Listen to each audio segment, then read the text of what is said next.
MMDR amendment bill को नहीं राजनीति mines and minerals development and regulation amendment bill जरिया केंद्र सरकार ओडिशार सांविधानिक अधिकार को क्षुण्ण करने सहित राज्यर राजस्व आदाय क्षमता उपर अंकुश लगाइबा उद्यम करुछंती बोली बीजेडी विधायक राजा स्वाई अभियोग करिसंती। एही बिल कार्यकारी हेले ओडिशा प्रतिवर्ष हजार हजार कोटी टंकार संभाव्य राजस्व हराइबो एवं राज्यर विकासमूलक और कल्याणकारी योजना गुड़िक प्रभावित हेबो। संसद में ओडिशार 20 जन सांसद थिले मध्य ओडिशार स्वार्थ रक्षा पाई काहींकि स्वर उठाइले नाही बोली बीजेडी विधायक प्रश्न करिसंती। आउ सेपटे कांग्रेस भी करिछि टार्गेट। वरिष्ठ कांग्रेस नेता पंचानन कानूनगो कहिसंती एही बिल द्वारा ओडिशा 13 लाख कोटी टंका हराइला। ओडिशार क्षमता छड़ाई नेला केंद्रर बीजेपी सरकार। या विरुद्ध में कांग्रेस स्वर उठाइबो बोली पंचानन कहिसंती। आउ एहार जवाब रखिछि बीजेपी। परिवहन मंत्री विभूति जेना कहिसंती एही बिल आसीबा द्वारा ओडिशा लाभवान हेबो। खनि लीजधारी माने निज लीज अधीन अन्य खनिज सामिल करने राज्य सरकार निकट में आवेदन करें। ओडिशा पाखापाखि 1.5 लाख कोटी टंका पाई था एवं वर्ष को गोइंग फॉरवर्ड 12,000 कोटी टंका आमर खनिजरू पाई था। आम विधानसभा कहीलु जे नुआ सरकार को जे डबल इंजिन सरकार तमें आपको लागू कर। ओडिशा से कले नहीं किंतु झारखंड कले।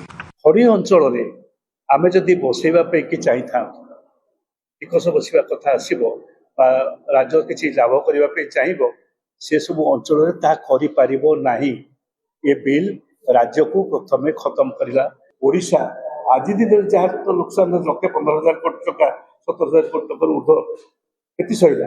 आगामी दिन में अनेक परिमाण हजार हजार कोटी टंका ओडिशा नुकसान सहब। कारण खनिज संपद आमर नहीं ये खनिज संपद हो केंद्र सरकार जो माने दाबी करुछंती ओडिशार क्षति हम लाभ कौड़ी होता जे क्षति हम बनाई रूल बनाई आदाय करने एभले अन्य राज्य माने निज निज राज्यर स्वार्थरे मध्य किछि करंती। जदिओ केंद्र सरकार 2015 एमएमडीआर माने संशोधन पर संपूर्ण राजस्व आदाय हवा ये संशोधन पर राज्य गुड़िक आदाय होइछि एवं से प्रधानमंत्री नरेंद्र मोदी को धन्यवाद देवा कथा।